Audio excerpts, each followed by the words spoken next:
Welcome back to Anytime Seminary. In Doctrine and Covenants 38:27, it reads, "Behold, this I have given unto you as a parable, and it is even as I am. I say unto you, be one. And if you're not one, you're not mine." Why do you feel the Lord would want members of his church to be united? And what do you think it means to be one? And why is that so important that he says that if we're not one, we're not his? Today's lesson is unity through Jesus Christ. Romans 12-15.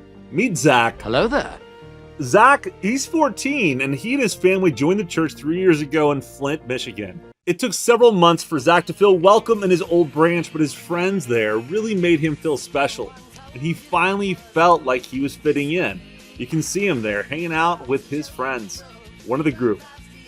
Zach's dad decided to move them to Georgia, Winder, Georgia. Those dads, they just move people around left and right with no respect for where kids want to live.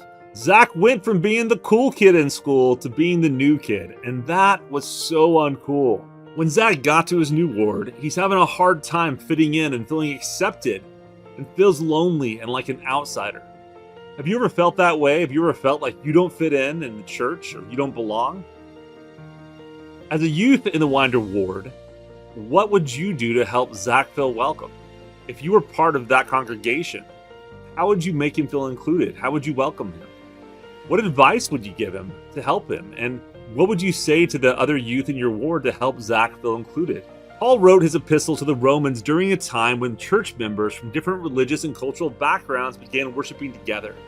There were times when these saints disagreed with each other or unfairly judged other members whose choices differed from theirs. They had Romans, they had Greeks, they had Hebrews, they had all these different cultures that kind of melded in together in the Christian church. And while they were unified by their faith, they had a lot of cultural differences which affected their understanding and how well they got along. Elder Quentin L. Cook said, quote, "Our church culture comes from the gospel of Jesus Christ. The epistle of the Apostle Paul to the Romans is profound. Paul admonishes the Jews and the Gentiles to keep the commandments and love one another and affirm that righteousness leads to salvation. The culture of the gospel of Jesus Christ is not a Gentile culture or a Judaic culture. It is not determined by the color of one's skin or where one lives. While we rejoice in distinctive cultures, we should leave behind aspects of those cultures that conflict with the gospel of Jesus Christ." End quote. What are your thoughts on this quote? What do you think it means that our church culture comes from the gospel of Jesus Christ and it's not based off of the color of our skin or where we live or our backgrounds? Comment below with your thoughts. Let us know. What can make it difficult to feel united with other youth or members of the church? Have you experienced that before? Why do you think it's so important to the Lord that the members of his church be united? Comment below with your thoughts. Go ahead and pause the video, and I encourage you to study out these verses. Romans 12:10-15, Romans 12:16-21, and Romans 14:10-13 and 19, as well as Romans 15:1-7. As you read through the verses, ask yourselves these questions. How can we become unified with others? How can making efforts to be unified help us become more like our Savior Jesus Christ? And what are the blessings and benefits of being unified with other church members? In Romans 12:10-15, it reads, "Be kindly affectioned one to another with brotherly love, in honor preferring one another, not slothful in business, fervent in spirit, serving the Lord, rejoicing in hope, patient in tribulation, continuing instant in prayer, distributing to the necessity of saints, given to hospitality. Hello there. Bless them which persecute you. Bless and curse not. Rejoice with them that do rejoice, and weep with them that weep." How can we become more unified? What do these verses tell us? How can making efforts to be unified help us become more like the Savior? What are the blessings and benefits of unification that you're seeing in these verses? You can discuss and pause the video or comment below. Paul also says in verse 14, "Bless them which persecute you. Bless and curse not." And this is so different than how the world operates. The world tells us that we should do eye for an eye, tooth for a tooth. That was the law of Moses. But here, We should bless them which persecute us. We should bless them that hate us or cancel us or mock us. That's not what the world says. What would happen, do you think, if instead of being defensive and arguing and yelling and escalating the contention, if instead we blessed people that got after us or got in our way or cut us off in traffic? Romans 12:16-21 reads, "Be of the same mind one toward another. Mind not high things, but condescend to men of low estate. Be not wise in your own conceits. Recompense to no man evil for evil. Provide things honest in the sight of all men. If it be possible, as much as lieth in you, live peaceably with all men. Dearly beloved, avenge not yourselves, but rather give place unto wrath. For it is written, Vengeance is mine, and I will repay, saith the Lord. Therefore, if thine enemy hunger, feed him. If he thirst, give him drink. For in so doing, thou shalt heap coals of fire on his head. Be not overcome of evil, but overcome evil with good." Wow. Let's break that down together. What stands out to you? Discuss this with your family or with your class. Which of these verses stands out to you? I'm going to share mine right now with you as well. He says, recompense to no man evil for evil. So recompense is basically repay, is what we say these days. So he's saying, don't return evil for evil. Do the right thing regardless. But more than even doing the right thing, he says, go above and beyond. If your enemy's hungry, feed him. He says here an interesting phrase that doesn't sound so nice. He says, thou shalt heap coals of fire on his head. And I think that basically means that they're going to feel guilty. That if you're serving them and loving them while they're being mean to you and being rotten to you, they're going to feel guilty and they're going to have regrets. And maybe they'll humble themselves and change their attitude or change their perception of you. I don't know. What do you think it means? Our part is to love, to forgive, to serve. I love the last verse. Be not overcome of evil, but overcome evil with good. That's the answer. We don't need to have contention. We need to avoid contention. We need to be loving. We need to be good to others, even when they're not good to us. Imagine the world that we would live in if this is the way we treated each other, at least within the church and within our families.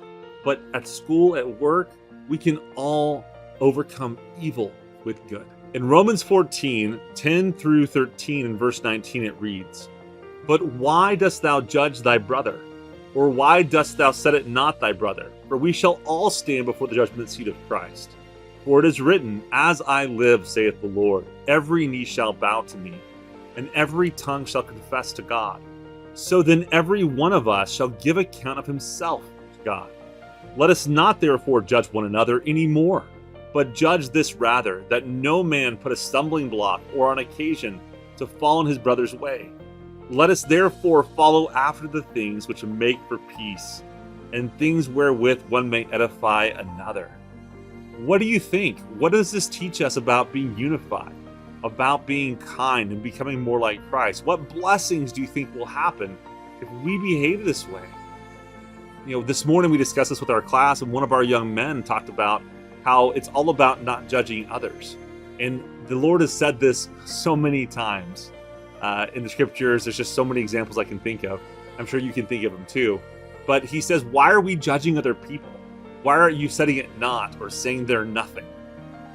We all stand before the judgment seat of Christ. It's not our place to condemn others. It's not our job. And so the Lord says that He will have everyone bow to Him and every tongue confess to Him. He will take care of judgment. Every one of us is going to be held accountable to God for what we've done to each other and for each other. Let's discuss Romans 15:1-7. We then that are strong ought to bear the infirmities of the weak and not to please ourselves. Let every one of us please his neighbor for his good to edification. For even Christ pleased not himself. But as it is written, the reproaches of them that reproached thee fell on me. For whatsoever things which were written aforetime were written for our learning, that we through patience and comfort of the Scriptures might have hope. Now the God of patience and consolation grant you to be like-minded one toward another according to Christ Jesus, that ye may with one mind and one mouth glorify God, even the Father of our Lord Jesus Christ.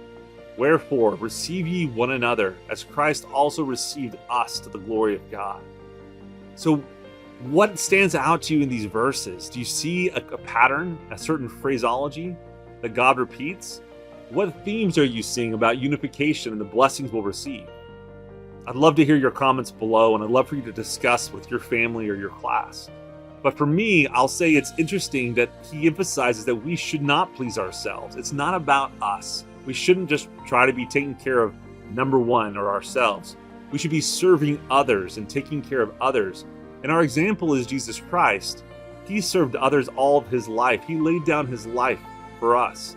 And so we can do more to serve each other. And then in verse 6 and 7, there's that word, one mind, one mouth, glorify God.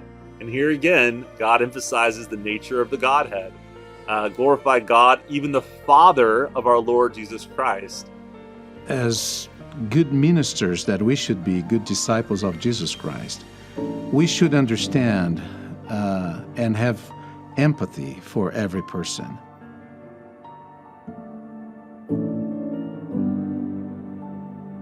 My parents, they came to the church when I was a little boy.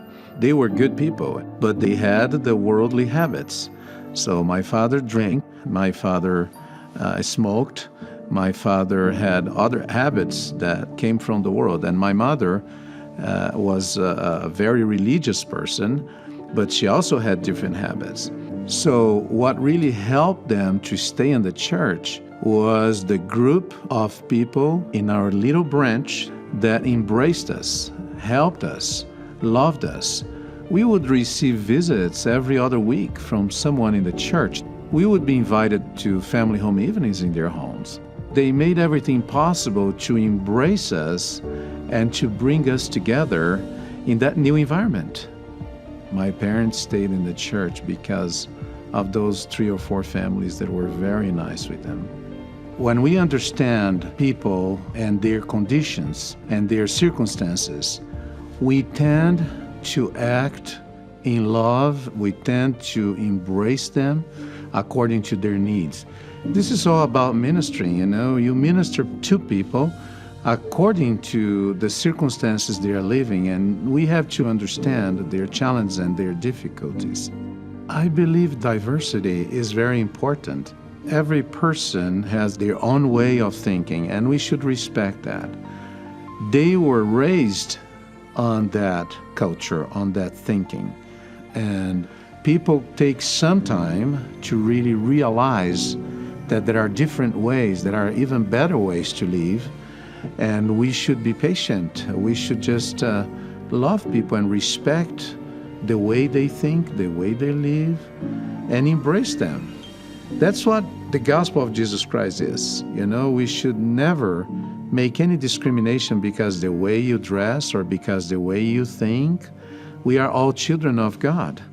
We come from the same spiritual root, but we were put in here on this earth in different circumstances, and we don't blame each other because of that. I think the Lord knows better, and probably we were put in certain conditions because we need that experience to grow. And we should embrace all this. We should learn from the different ways people are, the different ways people think, and live with that and try to learn and improve ourselves. I think when we learn these differences, when we learn to live with these differences, we are more understanding. There is no stronger power in the world than the power of love, because when you give yourself to people, people feel the love of the Savior, because this is a Christ-like attribute. So when you express that in your actions, people will be feeling the love of the Savior. We need to be an instrument in that regard. This is not about us. This is not about me or about you. It is about what the Savior, Jesus Christ, wants to accomplish through our service. And that's why the Lord gave us the opportunity to serve. That's all about the calling in the church. That's all about service in the church. We just help people to feel Savior's love.